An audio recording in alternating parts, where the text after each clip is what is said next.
ಕರುನಾಡಿಗೆ ನಮಸ್ಕಾರ. ನಾವು ನಿಮ್ಮ DGK ಸರ್, ಅಕ್ಕಲಕೋಟೆ, ಸೊಲ್ಲಾಪುರ ಜಿಲ್ಲೆ. ಇವತ್ತು 28 ಮೇ 2024. ಇವತ್ತು ವಿಡಿಯೋ ಮಾಡುವ ಒಂದು ಚಿಕ್ಕ ಉದ್ದೇಶ ಏನು ಅಂದರೆ, ಇವತ್ತು ನಾನು ಮಧ್ಯಾಹ್ನ ಪುಣೆ ಸೆಟ್ ವಿಭಾಗಕ್ಕೆ ಫೋನ್ ಮಾಡಿ ಮಹಾರಾಷ್ಟ್ರ ಸೆಟ್ ಎಕ್ಸಾಮ್ದ ಪರೀಕ್ಷೆ ಫಲಿತಾಂಶ ಯಾವಾಗ ಬರುವುದಿದೆ ಸರ್ ಅಂತೇಳಿ ಅವರಿಗೆ ನಾನು ಫೋನ್ ಮಾಡಿ ವಿನಂತಿ ಮಾಡಿದಾಗ, ಯಾವ ವಿದ್ಯಾರ್ಥಿಗಳು ಫೋನ್ ಮಾಡಿದಾಗ ಅವರು ಉತ್ತರ ಕೊಡುತ್ತಾರೆ. ಇವತ್ತು ನಾನು ಫೋನ್ ಮಾಡಿದಾಗ ಅವ್ರು ಹೇಳಿದರು 3 ದಿನದಲ್ಲಿ ಮಹಾರಾಷ್ಟ್ರ ಸೆಟ್ ಎಕ್ಸಾಮ್ ರಿಸಲ್ಟ್ ಬರುವುದಿದೆ ಅಂತೇಳಿ. ನಿನ್ನೆ 7 ಏಪ್ರಿಲ್ 2024 ಅಂದರೆ ಏಪ್ರಿಲ್ ತಿಂಗಳಲ್ಲಿ ತೆಗೆದುಕೊಂಡ ಮಹಾರಾಷ್ಟ್ರ ಸೆಟ್ ಎಕ್ಸಾಮ್ದ ರಿಸಲ್ಟು ಇನ್ನು ನಾಳೆ ಅಥವಾ ನಾಡಿದ್ದು 2 ದಿವಸದಲ್ಲಿ ಡಿಕ್ಲೇರ್ ಮಾಡೋರಿದ್ದಾರೆ. ಇನ್ನು ಕರ್ನಾಟಕ KEದವರು ಜನವರಿ ತಿಂಗಳಲ್ಲಿ ಎಕ್ಸಾಮನ್ನು ಕಂಡಕ್ಟ್ ಮಾಡಿದ್ದಾರೆ. ಇನ್ನೂ ಫಲಿತಾಂಶ ಬರೀತಾ ಇಲ್ಲ. ಫೋನ್ ಮಾಡಿ ನನಗಂತೂ ಸಾಕಾಗಿದೆ. ಎಷ್ಟು ಫೋನ್ ಮಾಡೋದು, ರಿಸಲ್ಟ್ ಯಾವಾಗಿದೆ ಸರ್, ಯಾವಾಗ ರಿಸಲ್ಟ್ ಇದೆ ಅಂತೇಳಿ. ಪಾಪ, ದಯವಿಟ್ಟು ಕರ್ನಾಟಕದ ಒಬ್ಬರು ನಾಯಕರು, ವಿದ್ಯಾರ್ಥಿ ನಾಯಕರು, ನೀವು ಯಾರಾದರೂ ಬೆಂಗಳೂರದೊಳಗೆ ಇರ್ತಿದ್ರಂದ್ರೆ ದಯವಿಟ್ಟು ಈ KE ಆಫೀಸಿಗೆ ತಾವೆಲ್ಲರೂ ಭೇಟಿ ಕೊಟ್ಟು ಅವರಿಗೆ ಸ್ವಲ್ಪ ಹೇಳಿ, ನೋಡಿ ಸರ್, ಕಳೆದ 6 ತಿಂಗಳಿಂದ ನಾವು ರಿಸಲ್ಟನ್ನು ವೇಟ್ ಮಾಡ್ತಾಯಿದ್ದೀವಿ, ನೀವು ಮಾಡ್ತಾ ಇರೋದು ಇದು ದೊಡ್ಡ ಅನ್ಯಾಯ, ಇಷ್ಟೊಂದು ಮಾಡಬಾರ್ದು ಅಂತೇಳಿ ಒಂದು ಸ್ವಲ್ಪ ವಿನಂತಿ ಮಾಡಿ, ಇನ್ನು ಬೇಗನೆ 1 ವಾರದೊಳಗೆ ರಿಸಲ್ಟ್ ಪ್ರಕಟಣೆ ಮಾಡಿದ್ರಿ ಒಳ್ಳೆಯದು. ಇಲ್ಲಾದ್ರೆ ನಾವು ನಿಮ್ಮ ಮೇಲೆ ಪ್ರತಿಭಟನೆ ಮಾಡ್ತೀವಿ, ನಾವು ನಿಮ್ಮ ಬಗ್ಗೆ UGCಗೆ ಕಂಪ್ಲೇಂಟ್ ಕೊಡ್ತೀವಿ ಅಂತೇಳಿ ಕಂಪ್ಲೇಂಟ್ ಲೆಟರ್ ಬರೆದ್ರೆ ಮುಂದಿನ ವರ್ಷ KEದವರಿಗೆ ಪರೀಕ್ಷೆ ತೆಗೆದುಕೊಳ್ಳೋ ಅಧಿಕಾರನೇ ತೆಗೆದು ಬಿಡ್ತಾರೆ. ಇನ್ನೊಂದು, ಆ್ಯಕ್ಚುಲಿ ಈ ಪರೀಕ್ಷೆ ಯೂನಿವರ್ಸಿಟಿಯವರು ಕಂಡಕ್ಟ್ ಮಾಡಬೇಕು, ವಿಶ್ವವಿದ್ಯಾಲಯದವರು ಕಂಡಕ್ಟ್ ಮಾಡಬೇಕು ಈ ಪರೀಕ್ಷೆ. ಅಂದಾಗ ಮಾತ್ರ ಸರಳವಾಗಿ ಸುವ್ಯವಸ್ಥಿತವಾಗಿ ನಡೆಯುತ್ತದೆ. ನಿನ್ನೆ ನೋಡ್ರಿ, ಆಂಧ್ರ ಸೆಟ್ ಎಕ್ಸಾಮು 28 ಏಪ್ರಿಲ್ಗೆ ಎಕ್ಸಾಮನ್ನು ಕಂಡಕ್ಟ್ ಮಾಡಿದರು. ನಿನ್ನೆ 24ನೇ ತಾರೀಕಿಗೆ ರಿಸಲ್ಟನ್ನು ಡಿಕ್ಲೇರ್ ಮಾಡಿದರು. ಕೇವಲ 26 ದಿವಸದೊಳಗೆ ಆಂಧ್ರ ಸೆಟ್ ಎಕ್ಸಾಮ್ ರಿಸಲ್ಟನ್ನು ಪ್ರಕಟ ಮಾಡಿದರು. ಆಂಧ್ರ ವಿಶ್ವವಿದ್ಯಾಲಯ ವಿಶಾಖಪಟ್ಟಣಂ ಅವರು ಈ ಪರೀಕ್ಷೆಯನ್ನು ನಡೆಸಿಕೊಟ್ಟಿದ್ದರು. ಎಷ್ಟು ಅದ್ಭುತವಾಗಿ ಅವರು ಎಕ್ಸಾಮ್ ನಡೆಸಿದ್ರು ನೋಡ್ರಿ. ನನಗಂತೂ ಇಂಥ ಉದಾಹರಣೆಗಳನ್ನು ನೀವು ವಿದ್ಯಾರ್ಥಿ ನಾಯಕರು ಯಾರಾದರೂ ಇದ್ರಂದ್ರೆ ಇದನ್ನು ಅಪ್ಲಿಕೇಶನ್ ಬರೆದು UGCಗೆ ಒಂದು ಕಂಪ್ಲೇಂಟ್ ಕೊಡಬೇಕು. ಇನ್ನು ಕೂತ್ರೆ ಕಲಿಯಂಗಿಲ್ಲಪ್ಪ. ಮತ್ತು KE ಆಫೀಸ್ಗೆ ಹೋಗಿ ರಮ್ಯಾ ಮೇಡಮ್ ಅವ್ರಿಗೆ ಫುಲ್ ವಿನಂತಿ ಮಾಡಿರಿ, ಏನು ಮೇಡಮ್ 6 ತಿಂಗಳಾಯಿತು ನಾವು ರಿಸಲ್ಟ್ ವೇಟ್ ಮಾಡ್ತಾಯಿದ್ದೀವಿ, ರಿಸಲ್ಟ್ ಬೇಗ ಪ್ರಕಟಣೆ ಮಾಡಬೇಕು. ಸಮಯದ ಮೌಲ್ಯ ನಿಮಗೂ ಗೊತ್ತಿದೆ. ಈಗ ನಾಳೆ ರಿಕ್ರೂಟ್ಮೆಂಟ್ ಆಗುವ ಇವಾಗ ಈ ಸಮಯದೊಳಗೆ ನಮ್ಮ ಕೈ ಒಳಗೆ KSET ಸರ್ಟಿಫಿಕೇಟ್ ಇರಲಿಲ್ಲ ಅಂದ್ರೆ ಅಪ್ಲಿಕೇಶನ್ ಹಾಕೋದು ಯಾವಾಗ, ನೌಕರಿ ಪಡೆಯೋದು ಯಾವಾಗ? ದಯವಿಟ್ಟು ಹುಡುಗರ ಜೊತೆಗೆ ಚೆಲ್ಲಾಟ ಮಾಡಬಾರ್ದು. KEದವರು 3 ಸಲ ಎಕ್ಸಾಮನ್ನು ಪೋಸ್ಟ್ಪೋನ್ ಮಾಡಿದರು. ಒಂದೊಂದು ವರ್ಷ ಆಂಧ್ರದವರು ಕೇವಲ 26 ದಿವಸದೊಳಗೆ, ಆಂಧ್ರ TET ಅಂತೂ ಅದ್ಭುತ, ಕೇವಲ 14 ದಿವಸದಲ್ಲಿ, ಕೇವಲ 14 ದಿನಗಳಲ್ಲಿ TET ಎಕ್ಸಾಮನ್ನು ಪ್ರಕಟ ಮಾಡಿದರು. ಕೇರಳ ಸೆಟ್ ಎಕ್ಸಾಮ್ ಅಂತೂ ಕೇವಲ 11 ದಿವಸದೊಳಗೆ KSET ರಿಸಲ್ಟನ್ನು ಡಿಕ್ಲೇರ್ ಮಾಡಿದರು. ನಾನು ಬಲ್ಲಿ ಅದರದ್ದೆಲ್ಲ ಪ್ರೂಫ್ ಇದೆ. ನೀವು ಬೇರೆ ಬೇರೆ ರಾಜ್ಯದ ನೋಡಿರಿ. ಆಂಧ್ರದವರಂತೂ ಎಷ್ಟು ಅದ್ಭುತವಾಗಿ ಅವರು ಹೇಳಿದ್ರಂದ್ರೆ, ಆಂಧ್ರ ಸೆಟ್ ಎಕ್ಸಾಮ್ದು ನಾನು ಇದನ್ನು ನೋಡಿದ್ದೆ. ಯಾವುದು ರಿಸಲ್ಟ್ ಪ್ರಕಟ ಹೇಗೆ ಮಾಡಿದ್ರು ಅನ್ನೋದು ಅವ್ರ ನೋಟಿಫಿಕೇಷನ್ ನೋಡಿರಿ ನೀವು. ಇದನ್ನು KEದವ್ರಿಗೆ ಆಫೀಸದವ್ರಿಗೆ ಹೇಳಬೇಕು. ನೀವು ನೋಟಿಫಿಕೇಷನ್ದೊಳಗೆ ಹೇಳ್ತಾರೆ ಅವರು ಏನಂತೇಳಿ. ಎಕ್ಸಾಮ್ದು ನೋಟಿಫಿಕೇಷನ್ ಬಿಡುವಾಗ ಹೀಗೊಂದು ಟೈಮ್ಲೈನ್ ಕೊಡ್ತಾರೆ ಅವರು. ಟೈಮ್ಲೈನ್ ಏನಂತೇಳಿ, ಆನ್ಲೈನ್ ಅಪ್ಲಿಕೇಶನ್ ಸ್ಟಾರ್ಟ್ ಅದರದ್ದು ತಾರೀಕು, ಎಂಡ್ ಯಾವಾಗ ಮುಗೀತು ಆನ್ಲೈನ್ ಅಪ್ಲಿಕೇಶನ್ ಅದರ ತಾರೀಕು, ಎಕ್ಸಾಮ್ ಡೇಟ್ ಹಾಲ್ ಟಿಕೆಟ್ ಬಿಡೋದು ಯಾವಾಗ, ಹಾಲ್ ಟಿಕೆಟ್ ಎಕ್ಸಾಮ್ ಡೇಟ್ ಯಾವಾಗ, ಆನ್ಸರ್ ಕೀ ಯಾವ ದಿವಸ ನಾವು ಪ್ರಕಟ ಮಾಡ್ತೀವಿ, ರಿವೈಸ್ಡ್ ಆನ್ಸರ್ ಕೀ ಯಾವ ದಿವಸ ನಾವು ಪ್ರಕಟ ಮಾಡ್ತೀವಿ, ರಿಸಲ್ಟ್ ಡಿಕ್ಲೇರ್ ಯಾವ ದಿವಸ ಮಾಡ್ತೀವಿ ಅನ್ನೋದು ನೋಟಿಫಿಕೇಷನ್ದೊಳಗೆ ಕೊಟ್ಟಿರ್ತಾರೆ. ಅದಕ್ಕಂತಾರೆ ಕ್ಲಾರಿಟಿ. KSET ಎಕ್ಸಾಮ್ ನೋಟಿಫಿಕೇಷನ್ ಬಿಟ್ಟಾಗ ಹೇಳಬೇಕು, ನೋಡಪ್ಪ ಈಗ ನೋಡಿರಿ, ನೀವು ಜನವರಿದೊಳಗೆ ಎಕ್ಸಾಮ್ ತೊಗೊಂಡ್ರಿ, ಹೌದು, 13ನೇ ತಾರೀಕಿಗೆ ಜನವರಿ, 20 ಜನವರಿಗೆ ಆನ್ಸರ್ ಕೀ, 1 ಫೆಬ್ರವರಿಗೆ ರಿವೈಸ್ಡ್ ಆನ್ಸರ್ ಕೀ, 10 ಫೆಬ್ರವರಿಗೆ ರಿಸಲ್ಟ್. ಹಿಂಗೆ ಕ್ಲಿಯರಾಗಿ ಡಿಕ್ಲೇರ್ ಆಗಿ ಕೊಡಬೇಕು. ಅದಕ್ಕಂತಾರೆ ಅಥೆಂಟಿಕ್ ಇನ್ಫಾರ್ಮೇಷನ್. ಈಗ ಕೆದವರು 10 ಎಕ್ಸಾಮ್ ನೀವು ಕಂಡಕ್ಟ್ ಮಾಡ್ತಾಯಿದ್ರಿ, ಅಂತರದೊಳಗೆ ಕೆಸೆಟ್ದೊಂದು ನೀವು ಜವಾಬ್ದಾರಿ ಹೊತ್ಕೊಂಡ ಮೇಲೆ ಇದಕ್ಕೆ ನೀವು ನ್ಯಾಯ ಒದಗಿಸ್ಕೊಡ್ಬೇಕಾಗ್ತದಪ್ಪ. ನ್ಯಾಯ ಒದಗಿಸ್ಕೊಡ್ಲಿಲ್ಲ ಅಂದ್ರೆ ಭಾಳ ಈಗ ನೋಡ್ರಿ, ಮೊನ್ನೆ ಎಷ್ಟೋ ಹುಡುಗರದು ಒಂದು ಲಿಸ್ಟಲ್ಲಿ ಅನೇಕ ತಪ್ಪುಗಳಾಗ್ಯಾವ್ರಿ. ಅದರ ಜವಾಬ್ದಾರಿ ಯಾರು? ಪ್ಲೀಸ್ ಈ ರೀತಿ ವಿದ್ಯಾರ್ಥಿಗಳ ಜೊತೆಗೆ ಆಟ ಆಡಬಾರ್ದು. ಅದು ಯಾರೇ ಇರಲಿ, ನನಗೆ ಯಾಕೆ ಬೇರೆ ರಾಜ್ಯದ್ದು ಭಾಳ ಅದ್ಭುತವೇ ಅನ್ನಿಸ್ತು ಅಂದ್ರೆ ಕ್ಲಾರಿಟಿ ಇರಬೇಕು. ಅದಕ್ಕೊಂದು ಟೈಮ್ ಬೌಂಡ್, ಯಾವುದೇ ಎಕ್ಸಾಮ್ ಕಂಡಕ್ಟ್ ಮಾಡಿರಿ ನೀವು ಅದಕ್ಕೊಂದು ಟೈಮ್ ಬೌಂಡ್ ಅನ್ನೋದು ಇರಬೇಕು. ವಿದ್ಯಾರ್ಥಿಯ ಒಂದು ಸಂಘಟನೆ ಯಾರಾದರೂ ನೀವು ನೇತೃತ್ವ ವಹಿಸಿದ್ರಂದ್ರೆ ಹೋಗಿ ಆಫೀಸದವ್ರಿಗೆ ನಾಳೆನೇ ಅವ್ರಿಗೆ ಹೇಳ್ರಿ, ನೋಡಿರಿ ಸರ್ ಒಂದು ವಾರದೊಳಗೆ ನೀವು ರಿಸಲ್ಟ್ ಡಿಕ್ಲೇರ್ ಮಾಡಲೇಬೇಕು, ಇಲ್ಲಾಂದ್ರೆ ನಾವು ಪ್ರತಿಭಟನೆ ಮಾಡ್ತೀವಿ, ಇಲ್ಲಾಂದ್ರೆ ನಾವು ಯು ಜಿ ಸಿದವ್ರಿಗೆ ಕಂಪ್ಲೇಂಟ್ ಪತ್ರ ಬರಿತೀವಿ ಅಂತೇಳಿ. ಆ್ಯಕ್ಚುಲಿ ಸದ್ದು ನಾನು ಬರೀತಿದ್ದೆ, ಬಟ್ ಈ ಸಲ ನಾನು ಎಕ್ಸಾಮ್ಗೆ ಅಪ್ಲಿಕೇಶನ್ ಹಾಕಿಲ್ಲ. ಅಪ್ಲಿಕೇಶನ್ ಹಾಕಿದ ವಿದ್ಯಾರ್ಥಿಗಳು ಕಂಪ್ಲೇಂಟ್ ಅಂದ್ರೇನು? ತಕರಾರು. ನೋಡಿರಿ ಎಷ್ಟು ದಿವಸ ಆಯ್ತು ಇನ್ನೂ ರಿಸಲ್ಟ್ ಬಿಟ್ಟಿಲ್ಲ, ರಿಸಲ್ಟ್ ಬಿಡಬೇಕಂತೇಳಿ ಎಷ್ಟು ದಿವಸ ನಾವು ವೇಟ್ ಮಾಡೋದು? ಬೇರೆ ಬೇರೆ ರಾಜ್ಯದವರು ಎಕ್ಸಾಮ್ ಕಂಡಕ್ಟ್ ಮಾಡಿ ಡಿಕ್ಲೇರ್ ಮಾಡ್ತಾಯಿದ್ದಾರೆ, ನೀವೇ ನಿದ್ದೆ ಮಾಡ್ತಾಯಿದ್ದೀರಿ.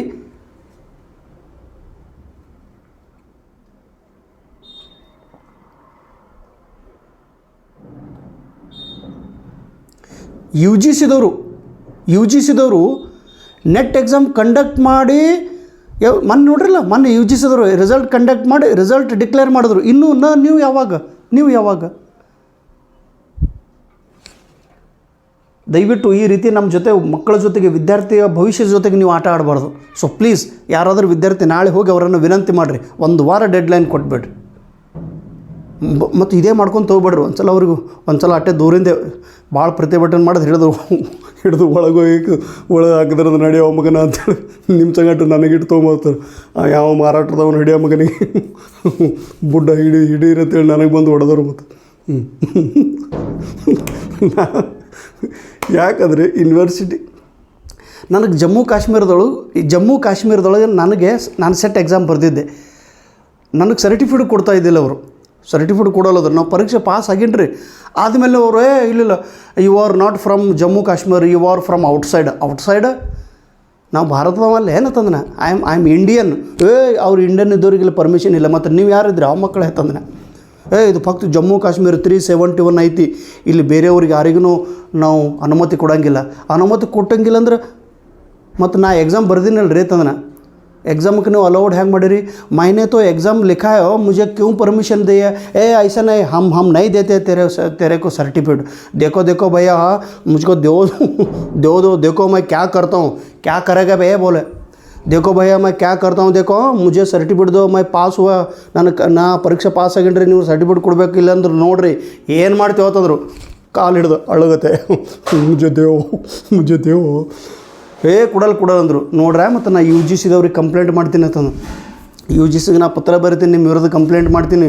ಕಂಪ್ಲೇಂಟ್ ಮಾಡೋದಂದ್ರೆ ನೋಡ್ರಿ ನನಗೆ ಕೊಡ್ರಿ ಕಾಕಾಬೇ ಅಂತಂದು ಬೈದು ಆಮೇಲೆ ನನ್ನ ಸರ್ಟಿಫಿಕೇಟ್ ಕೊಟ್ಟರು. ನನ್ನ ಸರ್ಟಿಫಿಕೇಟ್ ನನಗೆ ಕೊಡ್ತಾಯಿಲ್ಲ, ಯಾಕಂದ್ರೆ 371 ಇದ್ದಾಗ ಬೇರೆ ರಾಜ್ಯದ ವಿದ್ಯಾರ್ಥಿಗಳು ಎಕ್ಸಾಮ್ ಬರಲಿಕ್ಕೆ ಅಲೌಡ್ ಇಲ್ಲ ಅಂತ ಹೇಳಿದ್ರು ಅವ್ರು. ಈ 371 ರದ್ದಾಗಿಬಿಡ್ತು. ಈಗ ಯಾರು ಎಲ್ಲಿನೂ ಹೋಗಿ ಎಕ್ಸಾಮ್ ಬರಿಬೋದು.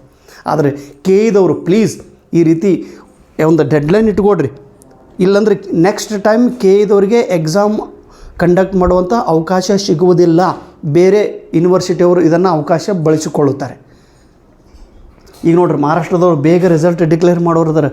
ಹಾಗೆ ನೋಡಿ ಮಹಾರಾಷ್ಟ್ರ ಸೆಟ್ ಎಕ್ಸಾಮ್ ಅಂತೂ ಅದ್ಭುತ. ಈಗ ನೋಡ್ರಿ ಮೊನ್ನೆ ನನ್ನ ಮಾತನ್ನು ಕೇಳಿ ಸಾಕಷ್ಟು ಕರ್ನಾಟಕದ ವಿದ್ಯಾರ್ಥಿಗಳು ಮಹಾರಾಷ್ಟ್ರ ಸೆಟ್ ಎಕ್ಸಾಮನ್ನು ಬರೆದಿದ್ದಾರೆ. ಇಲ್ಲಿ ಅವರೆಲ್ಲರೂ ಟಾಪರ್ ಆಗಿಬಿಟ್ಟಾರೆ ಮಹಾರಾಷ್ಟ್ರ ಸೆಟ್ ಎಕ್ಸಾಮ್ದೊಳಗೆ. ಈಗ ಧಾರವಾಡದೊಬ್ಬರು ಒಂದು ಹುಡುಗಿ ಅದಾಳ್ರಿ, ಆ ಅಮ್ಮ ಇಲ್ಲಿ ಬಂದು ಎಕ್ಸಾಮ್ ಬರ್ದಾಳೆ. ಇಡೀ ಟಾಪು ಮಹಾರಾಷ್ಟ್ರದೊಳಗೆ ಹೈಯೆಸ್ಟ್ 220 ಮಾರ್ಕ್ಸನ್ನು ತೊಗೊಂಡಾಳೆ. ನನಗೆ ಆನ್ಸರ್ ಕೀ ಹೇಳಿದ್ರು, ಸರ್ 220 ಕರ್ನಾಟಕಕ್ಕಿಂತ ಮಹಾರಾಷ್ಟ್ರದೊಳಗೆ ಹೆಚ್ಚಿಗೆ ತೊಗೊಂಡೇನ್ರಿ ಸರ್ ಅಂತೇಳಿ. ಈಗ ತಮಿಳ್ನಾಡದೊಳಗೆ ಸೆಟ್ ಎಕ್ಸಾಮ್ ನಾಳೆ ನಡೆಯೋದೈತೆ. ಬಾರ್ಡರ್ ಲೈನ್ ಇದ್ದವ್ರು ಹೋಗಿ ಎಕ್ಸಾಮ್ ಬರ್ಬೋದಾಗಿತ್ತು. ಈಗ ನಿಮ್ಮ ಜೊತೆಗೆ ನಾನು ಮೊನ್ನೆ ಆಂಧ್ರದ ಹೋಗಿ ಎಕ್ಸಾಮ್ ಬರೆದು ಬಂದು ಪಾಸ್ ಆಗಿನಲ್ಲೋ. ಈ ಕೆಸೆಟ್ ನೋಟಿಫಿಕೇಷನ್ ಬಿಟ್ಟ ನಡೆದು ನಾನು 11 ಎಕ್ಸಾಮ್ ಪರೀಕ್ಷೆ ಪಾಸ್ ಆಗೀನಿ. ಕೆಸೆಟ್ ಎಕ್ಸಾಮ್ ಬಿಟ್ಟಾಗ ನಾನು 60 ಪರೀಕ್ಷೆ ಪಾಸ್ ಆಗಿದ್ದೆ. ಕೆಸೆಟ್ ನೋಟಿಫಿಕೇಷನ್ ಬಿಟ್ಟಾಗ ನಾನು 60 ಪಾಸ್ ಆಗಿದ್ದೆ. ಈಗ 71 ಆಗಿನ 11 ಎಕ್ಸಾಮ್ ನಾನು ಪಾಸ್ ಆದೆ. ನೀವು ಬರೀ ಒಂದ್ರ ಸಲುವಾಗಿನೇ ನಿಂತಿರ್ನ ರಿಸಲ್ಟ್ ಯಾವಾಗ ಬರೋದು, ಅದು ಯಾವಾಗ ಬರಲಿಕ್ಕೆ ದನ ಎಷ್ಟು ಪ್ರಿಪರೇಷನ್ ಮಾಡಬೇಕಲ್ಲ ನೀವು, ರಿಸಲ್ಟ್ ಯಾವಾಗೂ ಬರಲಿ ಅಡ್ವಾನ್ಸಾಗಿ ಹೇಳಿರ್ಬೇಕು ನಾನು ಪಾಸ್ ಆಗ್ತೀನಿ ಸರ್ ಅಂತೇಳಿ.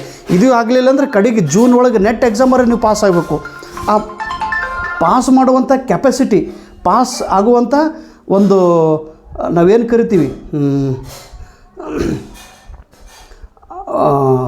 ಆತ್ಮವಿಶ್ವಾಸ ನಿಮ್ಮ ಹತ್ರ ಇರಬೇಕು ನೋಡಪ್ಪ. ಎಲ್ಲಿವರೆಗೆ ಫುಲ್ಲಾಗಿ ಕಾನ್ಫಿಡೆನ್ಸ್ ಇರುವುದಿಲ್ಲೋ ಅಲ್ಲಿ ತನಕ ರಿಸಲ್ಟ್ ನೋ ಗ್ಯಾರಂಟಿ. ಮತ್ತು ಒಂದು ನಿಜ ಹೇಳಿ, ಪ್ರಾಮಾಣಿಕ ಹೇಳ್ತೀನಿ ರೀ, KSET ಆಗಲಿ NET ನೆಟ್ ಎಕ್ಸಾಮ್ ಆಗಲಿ ಬೇರೆ ಪರೀಕ್ಷೆಗಳಿಗಿಂತ ಇದು ತುಂಬ ಸರಳವಾಗಿದೆ. ಮತ್ತು ಬೇರೆ ಪರೀಕ್ಷೆಗಿಂತ KSET ಮತ್ತು NET ನೆಟ್ ಎಕ್ಸಾಮ್ದು ಕಾಂಪಿಟೇಷನ್ ಭಾಳ ಕಡಿಮೆ ಇದೆ. ಸಂಗೀತ ನೀ ಎಷ್ಟು ಆವಾಜ್ ಮಾಡ್ಲಾಗತ್ತಿದಪ್ಪ, ಎಷ್ಟು ಆವಾಜ್ ಅದ ನೀನೇ ಹೇಳಿ ನೋಡಮ್. ನಾ ವಿಡಿಯೋ ಮಾಡತ್ತೇನು ಬೇಡತಿ, ಮೊದಲೇ ನಮಗೆ BP ಹೆಚ್ಚಾಗ್ಯದ, ರಿಸಲ್ಟ್ ಬಿಟ್ಟಿಲ್ಲ ಅಂತೇಳಿ.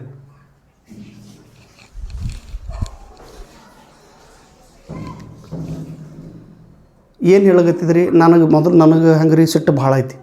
ಈಗಂತೂ ನಾನು ಫೋನ್ದೊಳಗೆ ಮಾತಾಡೋಂಗಿಲ್ಲ, ಬ್ರೈನ್ ಒಳಗೆ ಹಿಂಗೆ ಗಂಟೆ ಅಲ್ಲಾಗತ್ತ ಫೋನ್ದಾಗ ಮಾತಾಡಿ. ಸ್ವಲ್ಪ ನನಗೆ ಒಮ್ಮೆ ಸಿಟ್ಟು ಯಾಕೆ ಬಂತಂದ್ರೆ ರಿಸಲ್ಟ್ ಸಲುವಾಗಿ ಹುಡುಗರು ಭಾಳ ಕಾಂಪಿಟೇಷನ್. ಎಲ್ಲಿ ಕಾಂಪಿಟೇಷನ್ ಅದ, ಕಾಂಪಿಟೇಷನ್ ಐತಿ KSETದೊಳಗೆ NET ನೆಟ್ಟದೊಳಗೆ ಕಾಂಪಿಟೇಷನ್ ಐತಿ. ಬೇರೆ ಎಕ್ಸಾಮ್ದೊಳಗೆ ಫುಲ್ ಕಾಂಪಿಟೇಷನ್ ಐತಿ. ನೀವು KS ಎಕ್ಸಾಮ್ ತೊಗೊಳ್ರಿ, FDA ಎಕ್ಸಾಮ್ ತೊಗೋರಿ, SDA ಎಕ್ಸಾಮ್ ತೊಗೋರಿ, UPSC ಎಕ್ಸಾಮ್ ತೊಗೋರಿ, ರೈಲ್ವೆ ಎಕ್ಸಾಮ್ ತೊಗೋರಿ, ಪೊಲೀಸ್ ಭರ್ತಿ ತೊಗೋರಿ, ಕಾನ್ಸ್ಟೇಬಲ್ ಎಕ್ಸಾಮ್ ತೊಗೋರಿ, PSI ಎಕ್ಸಾಮ್ ತೊಗೊಳ್ರಿ. ಎಷ್ಟು ಕಾಂಪಿಟೇಷನ್ ಐತೆ ಅಲ್ಲಿ. ನೌಕರಿ ಎಕ್ಸಾಮ್ಗಳು ಕರ್ನಾಟಕದೊಳಗೆ ಸಿಕ್ಕಾಪಟ್ಟೆ ಫುಲ್ ಕಾಂಪಿಟೇಷನ್. ಅಲ್ಲಿ ನಿಮಗೆ ನಿಂದ್ರಲಿಕ್ಕೆ ಜಾಗನೂ ಇಲ್ಲ. UPSC ಎಕ್ಸಾಮ್ ಪರೀಕ್ಷೆ ಹಾಕ್ಲಿಕ್ಕೆ 10 ಲಕ್ಷ ಜನ ಅರ್ಜಿ ಹಾಕ್ತಾರೆ ರೀ. ಬರೀ 1,000 ವಿದ್ಯಾರ್ಥಿಗಳು ಫೈನಲ್ ಲಿಸ್ಟ್ದೊಳಗೆ ಹೆಸರು ಕೊಡ್ತೈತಿ. KS ಎಕ್ಸಾಮ್ 5 ಲಕ್ಷ ವಿದ್ಯಾರ್ಥಿಗಳು ಅಪ್ಲಿಕೇಶನ್ ಹಾಕ್ತಾರೆ ರೀ. 500, 600, 700 ಜನ ಸೆಲೆಕ್ಟ್ ಆಗ್ತಾರೆ. FDA SDದೊಳಗೆ 3 ಲಕ್ಷ ವಿದ್ಯಾರ್ಥಿ ಅಪ್ಲಿಕೇಶನ್ ಹಾಕ್ತಾರೆ ರೀ. ಎಷ್ಟು ಪೋಸ್ಟ್ ಕಡಿಮೆ ಇರ್ತಾವೆ. ಕಾನ್ಸ್ಟೇಬಲ್, ಪೊಲೀಸ್ ಕಾನ್ಸ್ಟೇಬಲ್ ನೋಡ್ರಿ ನೀವು ಕಣ್ಣು ತೆರೆದು ನೋಡ್ರಿ. ಕರ್ನಾಟಕದೊಳಗೆ ಪ್ರತಿಯೊಂದು ಇಲಾಖೆದೊಳಗೆ ಎಷ್ಟು ದೊಡ್ಡ ಕಾಂಪಿಟೇಷನ್ ಐತಿ. ಇದ್ರೊಳಗೆ ಕಾಂಪಿಟೇಷನ್ ಐತಿ, ಏನೂ ಕಾಂಪಿಟೇಷನ್ ಇಲ್ಲ. ಅಸಿಸ್ಟೆಂಟ್ ಪ್ರೊಫೆಸರ್ ಎಕ್ಸಾಮ್ಗೆ ಕಾಂಪಿಟೇಷನ್ನೇ ಇಲ್ಲ. KSETಗೆ ಕಾಂಪಿಟೇಷನ್ ಅನ್ನೋದೇ ಇಲ್ಲ. NET ನೆಟ್ ಎಕ್ಸಾಮ್ದೊಳಗೆ ಕಾಂಪಿಟೇಷನ್ ಅನ್ನೋದೇ ಇಲ್ಲ. ಆದರೆ ನಮ್ಮ ದುರ್ದೈವ ಒಂದೊಂದು ಸಲ ನಮಗಾಗಿಲ್ಲ. ನಾನು ಎಕ್ಸಾಮ್ ನೋಡ್ರಿ, ಯಾವಾಗ ನಾನು ಎಕ್ಸಾಮ್ ಬರೆದಿದ್ದೆ ಕರ್ನಾಟಕ KSET ಅಸಿಸ್ಟೆಂಟ್ ಪ್ರೊಫೆಸರ್ ಎಕ್ಸಾಮ್ಗೆ, ಒಂದು ಪೋಸ್ಟ್ 2 ಜನ ಅಪ್ಲಿಕೇಶನ್ ಹಾಕಿದ್ದು ನಾವು. ನಮ್ಮ ದುರ್ದೈವ ಇಬ್ಬರದೊಳಗೂ ಅಂದ್ರೆ 250 ಪೋಸ್ಟ್ ಇದ್ದು 500 ಜನ ಮಾತ್ರ ಅಪ್ಲಿಕೇಶನ್ ಹಾಕಿದ್ರು 2016 ಒಳಗೆ. ನಾನು 2016 ನಾನು ನಿಮ್ಗೆ ಡಾಟಾ ಹೇಳ್ತಾ ಇದ್ದೀನಿ.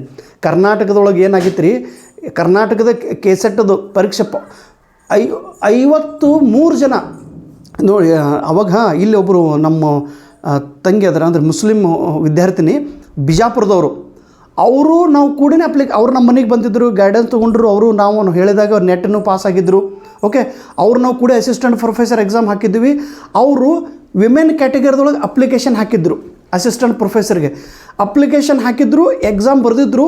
ಔಟ್ ಆಫ್ 300ಗೆ ಆ ಅಮ್ಮಗೆ 48 ಮಾರ್ಕ್ಸ್ ಅದಾವ. ಜಸ್ಟ್ 48 ಮಾರ್ಕ್ಸ್ ಅದೈತಿ, 48. ಆದ್ರೂ ಅವ್ರು ಸೆಲೆಕ್ಷನ್ ಆಗಿದ್ರು. ಹುಡುಗಿಯರ ಕೋಟೆ ಒಳಗೆ, ಲೇಡೀಸ್ ಕೋಟೆದೊಳಗೆ ಪರೀಕ್ಷೆ. ಅವರು ಅಸಿಸ್ಟೆಂಟ್ ಪ್ರೊಫೆಸರ್ ಅಂತೇಳಿ ಡ್ಯೂಟಿ ಮಾಡ್ತಾಯಿದ್ದಾರೆ. ಅವ್ರ ಬಗ್ಗೆ ನಾನು ಅವಹೇಳನ ಅಲ್ಲ, ಅವ್ರ ಬಗ್ಗೆ ನಾನು ಡಿಸ್ರೆಸ್ಪೆಕ್ಟ್ ಅನ್ನೋ ಉದ್ದೇಶ ಅಲ್ಲ. ನಾ ಏನು ಹೇಳ್ತಾ ಇದ್ದೆ ನೋಡಿರಿ, ಜಸ್ಟ್ ಅವ್ರು ಅಪ್ಲಿಕೇಶನ್ ಹಾಕಿದ್ರೂ ಅವ್ರಿಗೆ ನೌಕರಿ ಆಯಿತು.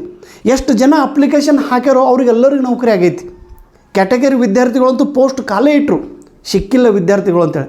ನಾವು ಹೇಗೆ ಜನರಲ್ ಮೆರಿಟ್ ನಾವು ಎಕ್ಸಾಮ್ ಬರ್ದಿದ್ವಿ, ನನಗೆ 178 ಮಾರ್ಕ್ಸ್ 180ಗೆ ಕ್ಲೋಸ್ ಆಗಿತ್ತು. ಹೇಳೋ ಉದ್ದೇಶ, ಕರ್ನಾಟಕದೊಳಗೆ 2016 ಅಸಿಸ್ಟೆಂಟ್ ಪ್ರೊಫೆಸರ್ ಎಕ್ಸಾಮಿಗೆ ಫೈಟೇ ಇರಲಿಲ್ಲ. ಈಗ ಮೊನ್ನೆನೂ ಇರಲಿಲ್ಲ. ಈ ಎಕ್ಸಾಮ್ ಬಗ್ಗೆ, KSET ಎಕ್ಸಾಮ್ ಬಗ್ಗೆ ಯಾರು ಹಗಲ ರಾತ್ರಿ ಕೂತು ಓದ್ತಾರೆ? ಯಾರು ಭಾಳ ಕಷ್ಟಪಡ್ತಾರೆ? ಯಾರು ಜಾಸ್ತಿ ಸೀರಿಯಸ್ ಆಗ್ತಾರೆ? ಯಾರೂ ಸೀರಿಯಸ್ ಇಲ್ಲ. ನಾನು ನೋಡ್ತೀನಲ್ಲ, NET ನೆಟ್ ಎಕ್ಸಾಮು KSET ಬಗ್ಗೆ ಸೀರಿಯಸ್ನೆಸ್ ಯಾವ ವಿದ್ಯಾರ್ಥಿ ಹತ್ರನೂ ಇಲ್ಲೇ ಇಲ್ಲ. ಸುಮ್ಮನೆ ಹೇಳೋದು ಭಾಳ ಕಠಿಣ ಐತ್ರಿ ಎಕ್ಸಾಮು, ಅಲ್ಲ ಭಾಳ ಕಠಿಣ ಅಲ್ಲ ಓಯಪ್ಪ, ಸುಮ್ಮನೆ ಹೇಳ್ತಿರ್ತಾರೆ ಹಂಗೆ ಕಠಿಣ ಅಂತ. ಎಕ್ಸಾಮ್ ಕೂತಾರೆ ಬರೆದು ಅವರು ಓದು.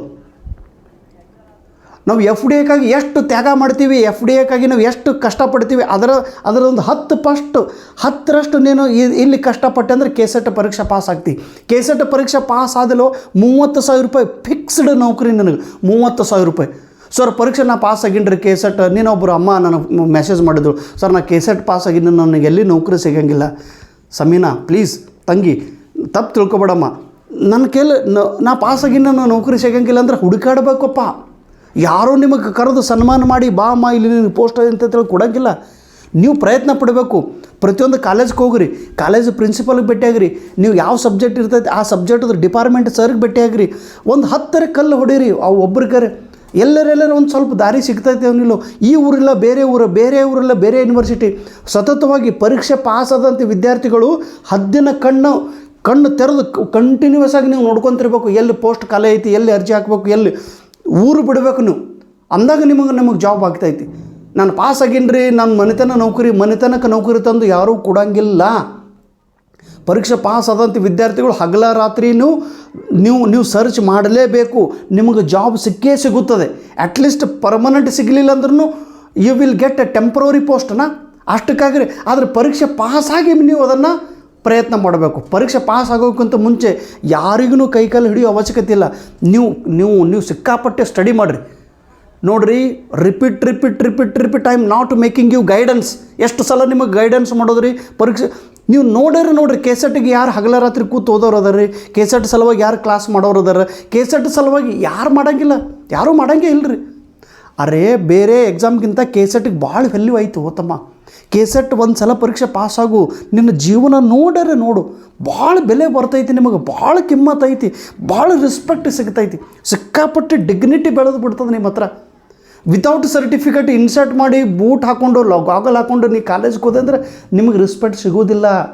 ಅದೇ ಒಂದು ಕೆಸೆಟ್ ಕೈ ಒಳಗೆ ಸರ್ಟಿಫಿಕೇಟ್ ಇಟ್ಕೊಂಡು ಅಗದಿ ಸಿಂಪಲಾಗಿ ಕಾಲೇಜ್ಗೆ ಹೋದ್ರೂ ನಿಮಗೆ ರೆಸ್ಪೆಕ್ಟ್ ಕೊಡ್ತಾರೆ. ಓ is a KSET qualified candidate ಅಂತೇಳಿ. ಕೆಸೆಟ್ ಸಲುವಾಗಿ ನಿಮ್ಗೆ ಬರೀ ನೀವು ರಿಸಲ್ಟ್ ಬಂದಿಲ್ಲ ಒಗೆ ಅದ ರಿಸಲ್ಟ್ ಅದು ಬಂದಾಗ ಬರಲಿ. ರಿಸಲ್ಟ್ ಯಾವಾಗೂ ಬರಲಿ, ಅದು ಒಮ್ಮೊಮ್ಮೆ ಆಗ್ತಿರ್ತದೆ. ನನಗೆ ಹಿಮಾಚಲ ಪ್ರದೇಶದ್ದು 8 ತಿಂಗಳ ನಂತರ ಹಿಮಾಚಲ ಸೆಟ್ ಎಕ್ಸಾಮ್ ನಾ ಪಾಸ್ ಆಗೀನಿ. 8 ತಿಂಗಳು ಜನವರಿದೊಳಗೆ ಎಕ್ಸಾಮ್ ಬರೆದಿದ್ದೆ ರೀ. ಜನವರಿದೊಳಗೆ ನನಗೆ ಇನ್ನೂ ನೆನಪೈತಿ. ಸಿಕ್ಕಾಪಟ್ಟೆ ಥಂಡಿ ಇತ್ತು, ಚಳಿ. ನಾನು ಎಕ್ಸಾಮ್ ಬರ್ಲಿಕ್ಕೆ ಹೋಗಿದ್ದೆ. ಇನ್ನೂ ಆ ಮೇಡಮ್ ಅವ್ರು ನನಗೆ ಹೆಸರು ನೆನಪೈತಿ, ಅವರೆಲ್ಲ ಬರ್ಕೊಂಬಂದಿನ. ಎಕ್ಸಾಮ್ ಬರೆಯುವಾಗ ನನಗೇನು ಗೊತ್ತು ಇಷ್ಟು ಚಳಿ ಬಿಟ್ಟು ನಾ ಹೋಗಿ ಎಕ್ಸಾಮು ಎಲ್ಲಿ ಶಿಮ್ಲಾದೊಳಗೆ ನಾನು ಎಕ್ಸಾಮ್ ಬರೆದಿದ್ದೆ. ಹಿಮಾಚಲ ಪ್ರದೇಶ ಶಿಮ್ಲಾದೊಳಗೆ ಎಕ್ಸಾಮ್ ಬರೆಯುವಾಗ ಒಮ್ಮೆ ಚಳಿ ಬಿಟ್ಟಂದ್ರೆ ಈಗ ಚಳಿ ಹಿಂಗೆ ಗದ ನಡಗಲ್ಗತ್ತಿದ್ದು ಹಿಂಗೆ ನಡಗೋದಂದರೆ. ಆಮೇಲೆ ಅವ್ರು ಮೇಡಮ್ ಅವರು ಬಂದು, ಯಾರು ಸೂಪರ್ವೈಸರ್ ಮಾಡುವಂಥ ಮೇಡಮ್, ಇನ್ವಿಜಿಲೇಟರ್ ಮೇಡಮ್ ಅವರು, ನಮ್ಮ ದೇವ್ರಂತೇಳಿ ಅವ್ರಿಗೆ ನಾನು ತಲೆಬಾಗಿ ನಮಸ್ಕಾರ ಮಾಡ್ತೀನಿ. ಆ ಅಮ್ಮ ಬಂದು ನನಗೆ ಕೈ ಹಿಡಿದ್ರು, ಒತ್ತಿ ಕೈ ಹಿಡಿದ್ಬಿಟ್ರು.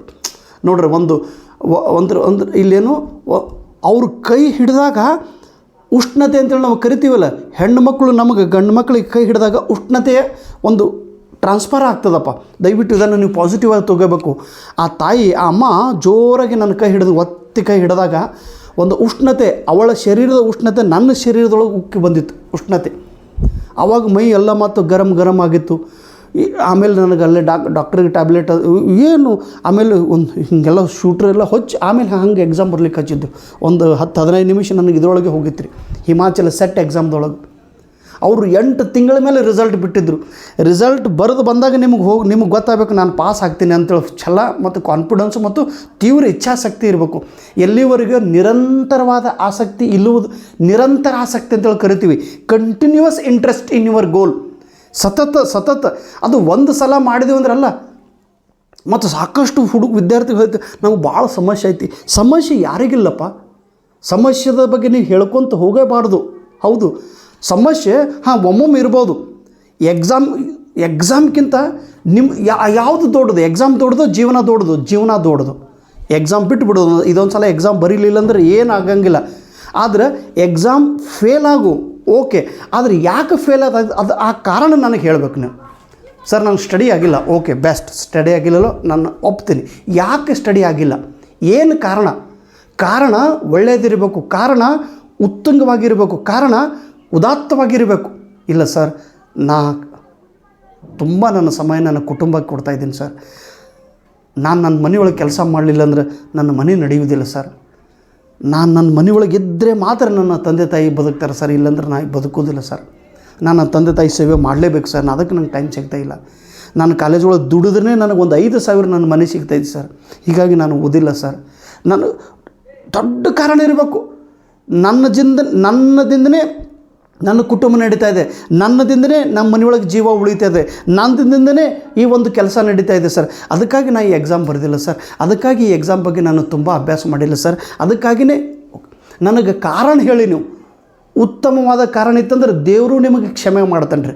ಅಂಥ ವಿದ್ಯಾರ್ಥಿಗಳು ದೇವರಂದ್ರೆ ನಿಸರ್ಗದ ಒಂದು ಶಕ್ತಿ ಕೂಡ ನಿಮಗೆ ಒಂದು ಉತ್ತರವನ್ನು ಕೊಡುತ್ತದೆ. ಆದರೆ ನಿಮ್ಮ ಉದ್ದೇಶ ಒಳ್ಳೆಯದಿರಲಿಲ್ಲ. ಉದ್ದೇಶ ಒಳ್ಳೆಯದಿರಲಿಲ್ಲ ಅಂದ್ರೆ ನಿಮಗೆ ಹೆಂಗೆ ಒಳ್ಳೇದಾಗ್ತದೆ ರೀ? ಉದ್ದೇಶ ಒಳ್ಳೆಯದಿರಲಿಲ್ಲ ಅಂದ್ರೆ ನಿಮಗೆ ಹೇಗೆ ಯಶಸ್ಸು ಸಿಗ್ತದೆ ರೀ? ಉದ್ದೇಶ ಒಳ್ಳೆಯದಿರಲಿಲ್ಲ ಅಂದ್ರೆ ನಿಮಗೆ ಹೆಂಗೆ ಫಲಿತಾಂಶ ಸಿಗ್ತಾಯಿತ್ತು ರೀ? 1994, 1995, 1996 ಇಡೀ ಹಿಂದಿ ಫಿಲ್ಮ್ ಇಂಡಸ್ಟ್ರಿದೊಳಗೆ ಸುನಿಲ್ ಶೆಟ್ಟಿ ಅವರು ಕರ್ನಾಟಕದವರು ಹಿಂದಿ ಸಿನಿಮಾ ಇಂಡಸ್ಟ್ರಿದೊಳಗೆ ಫುಲ್ ಹೆಸರು ಮಾಡಿದವರು. ಮೊಹರಾ, ಟಿಪ್ಪ ಟಿಪ್ಪ ಬರಸ ಪಾನಿ ಅಂತ ಮೊಹರಾನೋ ಹಿಂದಿ ಸಿನಿಮಾ, ಅನೇಕ ಹಿಂದಿ ಸಿನಿಮಾಗಳದೊಳಗೆ ಅವರು ಅದ್ಭುತ ಫಿಲ್ಮ್ ಮಾಡಿದಂಥ ಸುನಿಲ್ ಶೆಟ್ಟಿ ಅವರು ಎಂಥ ಅದ್ಭುತ ಸಿನಿಮಾ ಬಂದಿತ್ತು ರೀ, ಧಡಕನ್. ತುಮ್ ದಿಲ್ ಕಿ ಧಡಕನ್ ಮೇ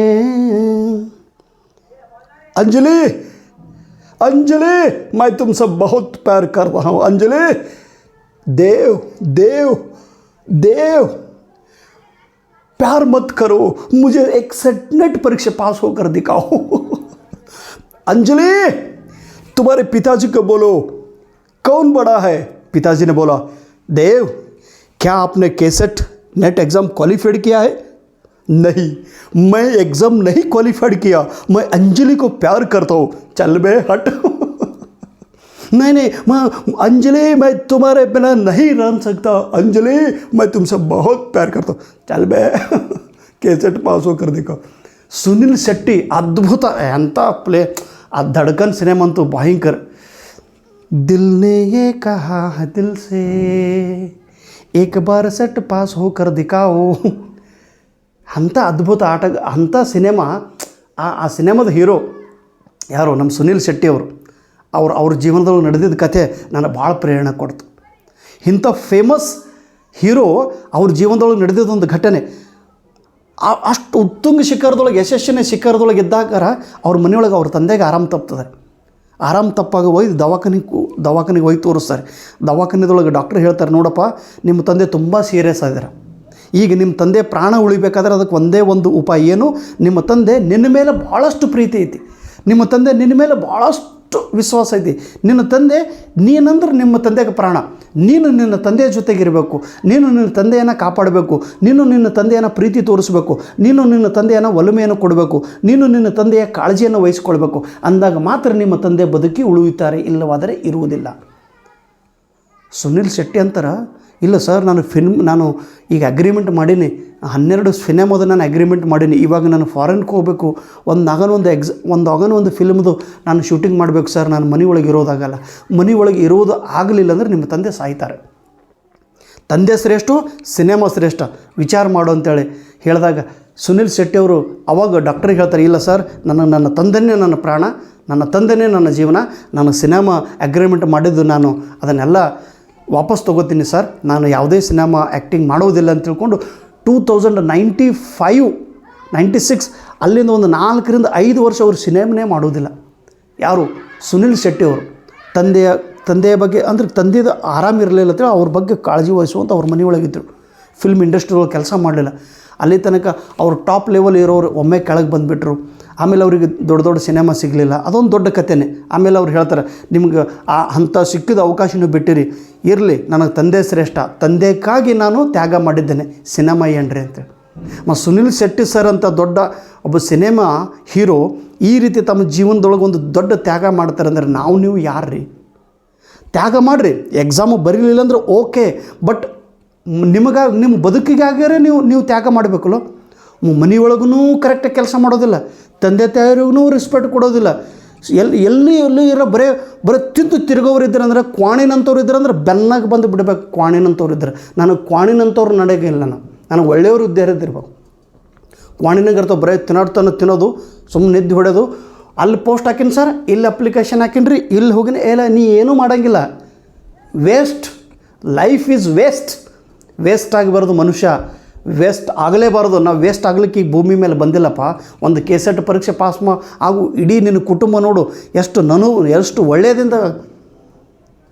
ಆದರೆ ಇವೆಲ್ಲ ಬಿಡ್ತೀವಿ, ಬರೀ ಸುಮ್ಮನೆ ನೆಗೆಟಿವ್ ಆಲೋಚನೆ. ಏನು ರೀ ಸರ್, ಎಷ್ಟೆಲ್ಲ ಕಡೆ ಬರೋಕ್ಕೆ ಕಾಂಪಿಟೇಷನ್ ಅದ ರೀ. ಕಾಂಪಿಟೇಷನ್ 1,00,000 ಜನರದೊಳಗೆ 6,000 ಜನ ನಾವು ಉತ್ತೀರ್ಣ ಮಾಡ್ತಾರೆ ಕೆಸೆಟ್ದೊಳಗೆ. 1,00,000 ಜನರದೊಳಗೆ 6,000. ನಿನಗೆ 6,000ದೊಳಗೆ ನಿನ್ನ ನಂಬರ್ ಬರೋದಿಲ್ಲ. 6,000ದೊಳಗೆ ನಿನ್ನೆ ಮಹಾರಾಷ್ಟ್ರದ ರಿಸಲ್ಟ್ ಡಿಕ್ಲೇರ್ ಮಾಡೋದು SSLCದು. 100ಕ್ಕೆ 95% ವಿದ್ಯಾರ್ಥಿಗಳು ಮಹಾರಾಷ್ಟ್ರದಲ್ಲಿ ಪರೀಕ್ಷೆ ಪಾಸಾಗಿದ್ದಾರೆ. 100ಕ್ಕೆ 95 ವಿದ್ಯಾರ್ಥಿಗಳು ಪಾಸಾಗಿದ್ದಾರೆ. ಅಂದರೆ 5% ಮಾತ್ರ ಫೇಲ್ ಆಗಿದ್ದಾರೆ ಇಡೀ ಮಹಾರಾಷ್ಟ್ರದೊಳಗೆ. 15 ಲಕ್ಷ ಜನ ಎಕ್ಸಾಮ್ ಬರೆದಿದ್ರು, 14 ಲಕ್ಷ ಜನ ಪಾಸ್, 1 ಲಕ್ಷ ಜನ ಫೇಲ್. ಇಲ್ಲಿ ನಾ ಹೇಳೋ ಉದ್ದೇಶ ನೋಡ್ರಿ, ಅಂದ್ರೆ 100 ಜನರು 10th ಎಕ್ಸಾಮ್ ಬರೆದಿದ್ರು ಅಂದರೆ 95 ವಿದ್ಯಾರ್ಥಿಗಳು ಪಾಸ್, 5 ಜನ ಮಾತ್ರ ಫೇಲ್. ಇದು 10th ರೂಲ್ಸ್ ಇದ್ದರೆ, 10th ಈ ರೀತಿ ಒಂದು ಅವಕಾಶ ಇದ್ದರೆ ಕೆಸೆಟ್ದೊಳಗೆ ಹಾಗಿರಂಗಿಲ್ಲ. 1 ಲಕ್ಷ ಎಕ್ಸಾಮ್ ಬರೆದ್ರಂದ್ರೆ 5,000 ಮಾತ್ರ ಪರೀಕ್ಷೆ ಪಾಸ್, 95,000 ಜನ ಕೆಳಗೆ ಉಳಿತಾರೆ. ನೀವು 95,000 ಜನರದೊಳಗೆ ನೀವು ಇರಬಾರ್ದಪ್ಪ. 5,000 ಜನರೊಳಗೆ ನೀವು ಇರಬೇಕು. ಈ ಸಲ ಆಗಲಿಲ್ಲ ಅಂದ್ರೆ ನೆಕ್ಸ್ಟ್ ಟೈಮರ ನೀವು ಪಾಸ್ ಆಗಿರಬೇಕು. ಹಿಂಗೆ ಡೆಡ್ಲೈನ್ ಇರ್ಬೇಕು ರೀ ನಿಮ್ಮ ಪ್ರಿಪರೇಷನ್ಗೆ. ಹಿಂಗೆ ಒಂದು ಸ್ಟ್ರಾಂಗ್ ಡೆಡ್ಲೈನ್ ಇರಬೇಕು. ಎಲ್ಲಿವರೆಗೆ ಸ್ಟ್ರಾಂಗ್ ಡೆಡ್ಲೈನ್ ಇರುವುದಿಲ್ಲೋ ಅಲ್ಲಿ ತನಕ ಜೀವನದೊಳಗೆ ಯಶಸ್ವಿ ಆಗೋದೇ ಇಲ್ಲ.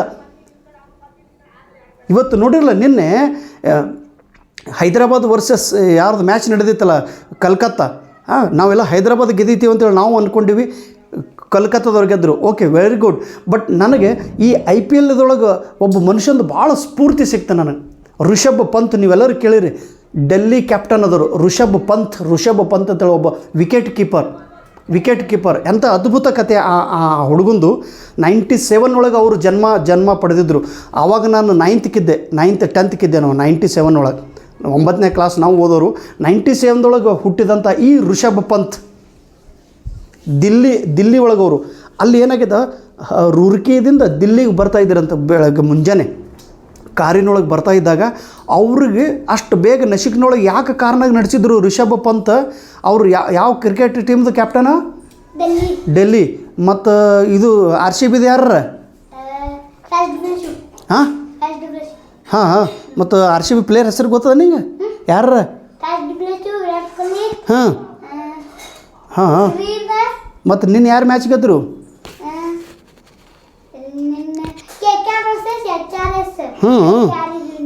ಎಲ್ಲ ಹಂಗೆ ಹೋದ್ರು ನೋಡ್ರು. ಯಾರು ಗೆದ್ದರು ಸೋತರು, ರಿಷಬ್ ಎಲ್ಲರೂ ಹೋದರು. ಆದ್ರೆ ಆ ಕ್ರಿಕೆಟ್ ಪ್ಲೇಯರ್ದೊಳಗೂ ಕೆಲವೊಬ್ರು ಅದ್ಭುತ ಆಟಗಾರ ಇರ್ತಾರಮ್ಮ. ಆಟಗಾರ ಅಂದ್ರೆ ಹೆಂಗೆ ರೀ, ರಿಷಬ್ ಪಂತ್ಗೆ ಏನಾಗಿತ್ತು ಗೊತ್ತದನು? 2022 ವೆರಿ ಗುಡ್. ಆಕ್ಸಿಡೆಂಟ್ ಆಗಿತ್ತು. ಎಂಥ ಆಕ್ಸಿಡೆಂಟ್ ಆಗಿತ್ತು ಅವನಿಗೆ? ಕಾಲು ಮುರಿದಿತ್ತು. Very good. ಎಲ್ಲಿ ಹಾಕಿದ್ರೆ ಅವನಿಗೆ? ಹಾಸ್ಪಿಟಲ್ ಒಳಗೆ ಕಾಲು ಮುರಿದಿತ್ತು. ಟಿವಿಯಾಗ ತೋರಿಸಿದ್ರಲ್ಲ, ಒಂದು ಆಕ್ಸಿಡೆಂಟ್ ಆಗಿತ್ತು. ಆಕ್ಸಿಡೆಂಟ್ ಅಂದ್ರೆ ಹೇಗಮ್ಮ, ನಸಿಕ್ನಾಗ ಅಮ್ಮ ಕಾರ್ ನಡೆಸಲಗತ್ತಿದಂತಾರೆ 5:30. ಕಾರ್ ನಡೆಸುವಾಗ ಒಮ್ಮೆ ಹಿಂಗೆ ನಿದ್ದೆ ಬಂತು. ಹಿಂಗೆ ಜಲಕ್ಕೆ ಹೊಡೆಯೋದ್ರೊಳಗೆ ಏನಾಗಿದೆ, ಗಾಡಿ ಹೋಗಿ ರೋಡಿನ ಡಿವೈಡರ್ಗೆ ಹೋಗಿ ಹೈದದ್ರಿ. ಡಿವೈಡರ್ ಇರ್ತಲ್ಲ ಮಧ್ಯಭಾಗದೊಳಗೆ, ಆ ಡಿವೈಡರ್ಗೆ ಹೈದು ಒಮ್ಮೆ ಗಾಡಿ ಬ್ಲಾಸ್ಟ್ ಆಗ್ಯದ. ಉರಿ ಹತ್ತಿ ಅವನಿಗೆಲ್ಲ ಕೈ ಕಾಲ ಫುಲ್ ಡ್ಯಾಮೇಜ್ ಆಗಿತ್ತು. ಅಲ್ಲಿ ಒಬ್ಬರು ಬಸ್ ನಡೆಸಿದ್ರು ಬೆಳಗ್ಗೆ. ಹರಿಯಾಣದ ಒಂದು ಬಸ್ ಹೊಂಟಿಂತಂತ. ಆ ಬಸ್ ಡ್ರೈವರ್ ಮತ್ತು ಕಂಡಕ್ಟರ್ ನೋಡಿ ಬಸ್ ನಿಲ್ಲಿಸಿ ಇದು ಆಕ್ಸಿಡೆಂಟ್ ಆಗಿದೆ, ಆ ಕಾರ್ದೊಳಗಿಂದ ಮನುಷ್ಯ ಹೊರಗೆ ತೆಗೆದು ನೋಡ್ತಾರೆ. ಅವಾಗ ಗೊತ್ತಾಗ್ತದೆ, ಓ ಇವ ಕ್ರಿಕೆಟರ್ ಅದನ್ನಲ್ಲ, ಇಂಡಿಯನ್ ಕ್ರಿಕೆಟರ್ ರಿಷಬ್ ಅಂತ. ಇವನಿಗೆ ಹೊರಗೆ ಕರೆದು ತೆಗೆದ್ರೆ ಏನು ಸಾಯ್ತಾನೆ ಇವತ್ತಂದ್ರೆ. ಫುಲ್ ಡ್ಯಾಮೇಜ್ ಆಗಿತ್ತು ಅವ್ನ ಬಾಡಿ. ಒಯ್ದು ದವಾಖಾನೆಗೆ ಹಾಕಿ ಅವನಿಗೆಲ್ಲ ಟ್ರೀಟ್ಮೆಂಟ್ ಕೊಡ್ತಾರೆ ರೀ. ಆಮೇಲೆ ದೊಡ್ಡ ಸರ್ಜಿಕಲ್ ಎಲ್ಲ ಸರ್ಜರಿ ಆಗ್ತದೆ, ಅವನಿಗೆ ಆಪ್ರೇಷನ್ ಮಾಡ್ತಾರೆ. ಹಣ್ಣಿಗೆ ತಲೆ ಆಮೇಲೆ ಕಾಲ ಎಲ್ಲ ಬಡಿದಿರ್ತದೆ. ರಿಷಬ್ ಪಂತ್ ಅಂತನ ಈಗ 2022 ಐತಿ. 2024 ವರ್ಲ್ಡ್ ಕಪ್ ಐತಿ. 2023 ವರ್ಲ್ಡ್ ಕಪ್. ನನಗೆ 2023 ವರ್ಲ್ಡ್ ಕಪ್ದೊಳಗೆ ಆಟ ಆಡೋದು ನನಗೆ ಇಚ್ಛೆ ಇತ್ತು. 2024 ವರ್ಲ್ಡ್ ಕಪ್ ಐತಿ, ಆವಾಗ ಆಟ ಆಡೋದು ನನಗೆ ಇಚ್ಛೆ ಐತಿ. ದೇವರೇ, ನೀ ಅಂಥ ದೊಡ್ಡ ಅನ್ಯಾಯ ಮಾಡಿದವು ನನ್ನ ಮೇಲೆ. No, I want to leave. ನಾನು ಬದುಕಬೇಕು, ನಾನು ನಮ್ಮ ದೇಶಕ್ಕಾಗಿ ಆಟ ಆಡಬೇಕು. ಆಟ ಆಡೋದೇ ನನ್ನ ಕನಸೈತಿ. ನಾನು ಬದುಕ್ತೀನಿ, ನಾನು ಸಾಯೋದಿಲ್ಲ ಅಂತೇಳಿ ದೊಡ್ಡ ಆತ್ಮವಿಶ್ವಾಸ ಅವ್ರಿಗೆ. ಎಲ್ಲರಂದ್ರು ನಿನ್ನ ಕಾಲು ಮುರಿದದ, ಈಗ ನಿನಗೆ ಹೆಂಗೆ ಇಂಡಿಯನ್ ಕ್ರಿಕೆಟ್ ಟೀಮ್ದೊಳಗೆ ತೊಗೋತಾರೆ, ಕಾಲು ಮುರಿದದ, ನೀ ಈಗೇನು ಆಟ ಆಡ್ತಿ ಅಂತೇಳಿ ಎಲ್ಲರೂ ಬೈತಿದ್ರು ಅವನಿಗೆ. ಆದರೆ ಋಷಭ್ ಪಂತ್ ಫುಲ್ ಕಾನ್ಫಿಡೆನ್ಸ್. 16 ತಿಂಗಳು ಅವರು ಹಾಸ್ಪಿಟಲ್ದಲ್ಲಿ ಹೊರಗೆ ಬಂದು ಅಲ್ಲೇ ಮನೆ ಎದುರಿಗೆ ಸ್ವಲ್ಪ ಗ್ರೌಂಡ್ದೊಳಗೆ ಪ್ರಾಕ್ಟೀಸ್ ಮಾಡಿ ಮಾಡಿ ಮಾಡಿ ಮಾಡಿ ನಿನ್ನೆ ಮತ್ತೆ IPLದೊಳಗೆ ಎಂಟ್ರಿ ತೊಗೊಂಡು ಡೆಲ್ಲಿ ಕ್ಯಾಪ್ಟನ್ನಾಗಿ ಅವರು ಆಟ ಆಡಿದರು. 371 ರನ್ನನ್ನು ಅವರು ತೆಗೆದಿದ್ರು. 160 ಟಾರ್ಗೆಟ್ ಸ್ಟ್ರೈಕ್ ರೇಟ್ ಇಟ್ಟಂಥ ಈ ವ್ಯಕ್ತಿ 6ನೇ ಕ್ರಮಾಂಕದೊಳಗೆ ಹೈಯೆಸ್ಟ್ ರನ್ನನ್ನು ಪಡೆದಂಥ ವ್ಯಕ್ತಿ ಈ ನಮ್ಮ ಋಷಭ್ ಪಂತ್. ವಿಕೆಟ್ ಕೀಪರಾಗಿ ಕೆಲಸ ಮಾಡ್ತಾರೆ. ಈ ಋಷಭ್ ಪಂತನ ಒಂದು ಉತ್ಸಾಹ, ಋಷಭ್ ಪಂತನ ಒಂದು ತೀವ್ರ ಇಚ್ಛೆ, ಋಷಭ್ ಪಂತನ ಒಂದು ಗೋಲ್, ಇವರ ಒಂದು ಉತ್ಸಾಹ ನೋಡಿ BCCIದವರು ಇವರನ್ನು ಇಂಡಿಯನ್ ಕ್ರಿಕೆಟ್ ಟೀಮ್ದೊಳಗೆ ಸೆಲೆಕ್ಟ್ ಮಾಡಿದ್ದಾರೆ. ಈಗ ಅವರು ಅಮೇರಿಕಕ್ಕೆ ಹೋದರು ಕ್ರಿಕೆಟ್ ಆಡ್ಲಿಕ್ಕೆ. ಈಗ ವರ್ಲ್ಡ್ ಕಪ್ ನಡೆದ ನೋಡಿ, ಎಲ್ಲಿ? ವೆಸ್ಟ್ ಇಂಡೀಸ್ದೊಳಗೆ. ಹಾಂ, ಇಂಡಿಯಾ ವರ್ಸಸ್ ಪಾಕಿಸ್ತಾನ ಈಗ ಮ್ಯಾಚ್ ಅದ ರೀ. June 9 ಎಲ್ಲ ಗೊತ್ತದೆ ಏನಮ್ಮ ನನಗೆ? ಬರೀ ಇದೇ ಮಾಡ್ತೀರೇನು? June 9ಕ್ಕೆ ಅದ ನೋಡ್ರಿ, ನನಗನ ಗೊತ್ತಿಲ್ಲ ರೀ. June 9ಕ್ಕೆ ಇಂಡಿಯಾ ಪಾಕಿಸ್ತಾನ ಮ್ಯಾಚ್ ಅದಂತ ವರ್ಲ್ಡ್ ಕಪ್. ಅವ್ರು ನಮ್ಮ ಚಿನ್ನು ಹೇಳ್ದೊಳಗೆ ನೋಡ್ರಿ ಎಷ್ಟು ಕೈ ಇರ್ತಾವೆ. ಒಬ್ಬರದ್ದು ಎಲ್ಲೆಲ್ಲಿ ಲಕ್ಷ ಇರ್ತದೆ, ನಮ್ದು ಎಲ್ಲಿ ಲಕ್ಷ ಅದ ರೀ. ನಮ್ಗೆ ಎಂದು ಎಕ್ಸಾಮ್ ಅದ, ಏನು ಸುದ್ದಿ ಅದ ನಮ್ಗೆ ಗೊತ್ತಿರಬೇಕಲ್ಲ. ಆದರೆ ಇಂಡಿಯನ್ ಕ್ರಿಕೆಟ್ ಟೀಮ್ದೊಳಗೆ ಇವರನ್ನು ಸೆಲೆಕ್ಷನ್ ಮಾಡಿದ್ರು ಋಷಭ್ ಪಂತ್. 2 ವರ್ಷ ಕ್ರಿಕೆಟ್ ಟೀಮ್ದು ಹೊರಗಿರುವಂಥ ಋಷಭ್ ಪಂತ್ 2 ವರ್ಷ ಹಾಸ್ಪಿಟಲ್ದೊಳಗೆ ಇದ್ದಂಥ ವ್ಯಕ್ತಿ, ಜೀವನ ಮರಣಕ್ಕಾಗಿ ಹೋರಾಟ ಮಾಡುತ್ತಿರೋ ವ್ಯಕ್ತಿ. ಇಂಥ ಯುವಕನನ್ನು ಮತ್ತೆ ಇಂಡಿಯನ್ ಕ್ರಿಕೆಟ್ ಟೀಮ್ದೊಳಗೆ ಸೆಲೆಕ್ಟ್ ಮಾಡುತ್ತಾರೆ ಅಂದರೆ ಎಷ್ಟು ಆ ಹುಡುಗನ ಹತ್ರ ಉತ್ಸಾಹ ಇರಬೇಕು, ಎಷ್ಟು ಆ ಹುಡುಗ ಪ್ರಾಕ್ಟೀಸ್ ಮಾಡಿರಬೇಕು, ಎಷ್ಟು ಆ ಹುಡುಗನ ಹತ್ರ ಒಂದು ಗುರಿ ಇರ್ಬೋದು. ನೋಡಿರಿ ಈಗ ಏನಾಗ್ತದೆ ಗೊತ್ತದ, ಒಂದು ಕ್ರಿಕೆಟ್ ಟೀಮ್ದೊಳಗೆ ಒಂದು ಸಲ ನಾವು ಸ್ವಲ್ಪ ಔಟ್ ಹೊರಗೆ ಹೋದೆವು ಅಂದರೆ ಇನ್ನೊಬ್ರಿಗೆ ಸೆಲೆಕ್ಷನ್ ಮಾಡೋ ಇನ್ನೊಬ್ರು ಎಷ್ಟೋ ಅದಾರ, ಇನ್ನೊಬ್ರಿಗೆ ಅವಕಾಶ ಸಿಗ್ತೈತಿ. ಒಂದು ಸಲ ಅವಕಾಶ ಕಳೀತಂದ್ರೆ ಇನ್ನೊಂದು ಸಲ ಅವಕಾಶ ಸಿಗುವುದಿಲ್ಲ, ಅಷ್ಟು ಕಾಂಪಿಟೇಷನ್ ಅದೊಳಗೆ. ಹಾಂ ನೋಡಿರಿ, ಒಂದು ಸಲ ಟೀಮ್ದೊಳಗೆ ಮತ್ತು ಟೀಮ್ದೊಂದು ಹೊರಗೆ ತೆಗೆದ್ರಂದ್ರೆ ಮತ್ತೊಮ್ಮೆ ಸಿಗಂಗಿಲ್ಲ, ಅಷ್ಟೆಲ್ಲ ಕಾಂಪಿಟೇಷನ್ದೊಳಗದ. ಅಂಥ ಟೈಮ್ದೊಳಗೆ ಋಷಭ್ ಪಂತ್ಗೆ ಮತ್ತೆ ತೊಗೊಂಡು ಈಗ ಅವರು ವೆಸ್ಟ್ ಇಂಡೀಸ್ಗೆ ಮ್ಯಾಚ್ ಆಡ್ಲಿಕ್ಕೆ ಹೋದರು. ಇವತ್ತಿನ ಪತ್ರಿಕೆದೊಳಗೆ ಅವ್ರ ಬಗ್ಗೆ ಮಾಹಿತಿ ಬಂದಿತ್ತು, ಓದಿ ಭಾಳ ಖುಷಿಪಟ್ಟೆ ನಾನು. ಋಷಭ್ ಪಂತ್ ನೋಡಿರಿ, ಇಂಡಿಯನ್ ಕ್ರಿಕೆಟ್ ಟೀಮ್ದು ಹೊರಗೆ ಹೋಗಿದ್ದ ಮನುಷ್ಯ ಮತ್ತೆ ಬಂದು ಆಟ ಆಡ್ತಾರಂದ್ರೆ, ಮತ್ತು 2 ವರ್ಷ ಅವರು ಕಟ್ಟಿದ ಪರಿಶ್ರಮ. ನೀವು ಕೂಡ 2 ವರ್ಷ ನೀವು ಎಕ್ಸಾಮ್ ಫೇಲ್ ಆಗಿರ್ಬೋದು, ಅಥವಾ ಎಕ್ಸಾಮ್ ಕಟ್ಟಲಿಕ್ಕಾಗಿಲ್ಲ, ಬಟ್ ನಿಮ್ಮ ಇಚ್ಛಾಶಕ್ತಿ ಇರಬೇಕು. Where there is a will there is a way ಅಂತೇಳಿ ದೊಡ್ಡವ್ರು ಹೇಳ್ತಾರೆ. Where there is a will there is a way. ಎಲ್ಲಿವರೆಗೆ ಇಚ್ಛಾಶಕ್ತಿ ಇರುತ್ತದೆಯೋ ಅಲ್ಲಿವರೆಗೆ ಮಾರ್ಗ ಸಿಗುತ್ತದೆ. ಆ ಇಚ್ಛಾಶಕ್ತಿ ನಿಮ್ಮ ಹತ್ರ ಇರಬೇಕು ನೋಡಪ್ಪ. ಎಷ್ಟು ಸಲ ದಾನ ಸರ್ ಮಾಹಿತಿ ಹೇಳ್ಬೇಕ್ರಿ, ಎಲ್ಲ ನನ್ನ ಮೇಲೆ ಜವಾಬ್ದಾರಿ ಅದೇನು ರೀ? ನಿಮಗೂ ನಿಮ್ಮ ಜೀವನದ ಜವಾಬ್ದಾರಿ ಬೇಕೇನು ಬೇಡ? ಪ್ಲೀಸಪ್ಪ. ಮತ್ತು ಯಶಸ್ಸು ಹೆಚ್ಚು ಕಡಿಮೆ ಆಗ್ತಿರ್ತದೆ. ಲಾಸ್ಟ್ ಟೈಮ್ ವರ್ಲ್ಡ್ ಕಪ್ ಗೆದ್ದವ್ರು ಯಾರು? ಆಸ್ಟ್ರೇಲಿಯಾದವ್ರು. ಪೀಟ್ ಕ್ಯುಮಿನ್ಸ್ ಅಂತೇಳಿ ಒಬ್ಬ ಈಗ ವೆಸ್ಟ್ ಎದರದು HRS ಕಡ್ದು ಕ್ಯಾಪ್ಟನ್ ನಾವು. HRS ಕ್ಯಾಪ್ಟನ್ ನಾವು. ಪಾಪ ಈ ಸಲ ಇಲ್ಲಿ IPL ಗೆದ್ದೇನು? ವರ್ಲ್ಡ್ ಕಪ್ ಗೆದ್ದಂಥ ವ್ಯಕ್ತಿ, ವರ್ಲ್ಡ್ ಕಪ್ ಗೆದ್ದವ ಪ್ಯಾಟ್ ಕ್ಯುಮಿನ್ಸ್. ಆದರೆ ಇಲ್ಲಿ IPL ಗೆದ್ದಲಿಕ್ಕೆ ಆಗಲಿಲ್ಲ. ಆಗ್ತಿರ್ತಾವೆ, ದೊಡ್ಡವರು ಒಂದೊಂದು ಸಲ ಫೇಲ್ ಆಗ್ತಿರ್ತಾರೆ, ಫೇಲ್ ಆದವರು ಮತ್ತೆ ಹೇಳ್ತಿರ್ತಾರೆ. ಇದು ಜೀವನದೊಳಗೆ ನಡೀತಿರ್ತದೆ ತಮ್ಮ. ಅದಕ್ಕೆ ಜೀವನ ಒಂದು ಹೋರಾಟ, ನಾವು ಹೋರಾಡುತ್ತಲೇ ಇರಬೇಕು. ಪ್ಲೀಸ್, ಪಾಸ್ ಆದವ್ರದ್ದು ಇನ್ನೊಂದು ಕಥೆನೇ ಬೇರೆ. ಪಾಸ್ ಆದ ನಂತರ ನೌಕರಿಗಾಗಿ ಅದೊಂದು ಬೇರೆ ದೊಡ್ಡ ಕತೆ ಐತಿ. ಈಗ ನೀವು ಇದು ಮೊದಲನೇ ಕಥೆಯೊಳಗೆ ಇಲ್ಲೇ ಸುತ್ತಾಡ್ಲಿಕತ್ತೀರಂದ್ರೆ ಮತ್ತೆ ನೀವು ಪಾಸ್ ಆಗೋರು ಯಾವಾಗ? ಮುಂದೆ ಆಗ. ಪ್ಲೀಸ್ KEದವ್ರಿಗೆ ನಾಳೆ ವಿನಂತಿ ಮಾಡಿರಿ, ರಿಸಲ್ಟ್ ಬರ್ತೈತಿ, ನೆಟ್ಟಿಗೆ ಪ್ರಿಪರೇಷನ್ ಮಾಡಿದ್ರಿ, ಸಾಧ್ಯ ಆದರೆ ನನ್ನ ಬುಕ್ ತೊಗೋರಿ, ಇಲ್ಲಾಂದ್ರೆ ಬೇಡ. ಆದರೆ ಇನ್ನು ಮುಂದೆ ದಯವಿಟ್ಟು ತಪ್ಪು ತಿಳ್ಕೊಬೇಡ್ರಿ. ನಿಮ್ಮ ಫೋನ್ ನಾನು ರಿಸೀವ್ ಮಾಡಲಿಲ್ಲ ಅಂದ್ರೆ ಪ್ಲೀಸ್ ನೀವು ಸಿಟ್ಟಿಗೆ ಬರಬಾರ್ದು, ಮತ್ತು ನನಗೆ ಶಾಪ್ ಕೊಡಬಾರ್ದು, ಬೈಬಾರ್ದು. ಟೈಮ್ ಇದ್ರೂ ನಾ ಮಾತಾಡೋಂಗಿಲ್ಲ ರೀ. ಯಾಕಂದ್ರೆ ನನಗೆ ಬ್ರೈನ್ ಸ್ವಲ್ಪ ಪ್ರಾಬ್ಲಮ್ ನಡೆದೈತಿ. ಮ್ಯಾಚಸ್ದೊಳಗೆ ನಾನು ನಿಮ್ಮ ಜೊತೆಗೆ ಮಾತಾಡ್ತೀನಿ. ನೀವು ಏಕಲವ್ಯ ಅಂತಾರೆ ಅಲ್ಲೇ ಕೂತು ಸ್ಟಡಿ ಮಾಡಿ ಫುಲ್ ಭರ್ಜರಿಯಾಗಿ ನಿಮ್ಮ ಜೀವನವನ್ನು ಉಜ್ವಲ ಮಾಡಿಕೊಳ್ಳಿ. Thank you so much. ನಮಸ್ಕಾರ. ಅಮ್ಮ ಕರೆಕ್ಟ್ ಆಯಿತು.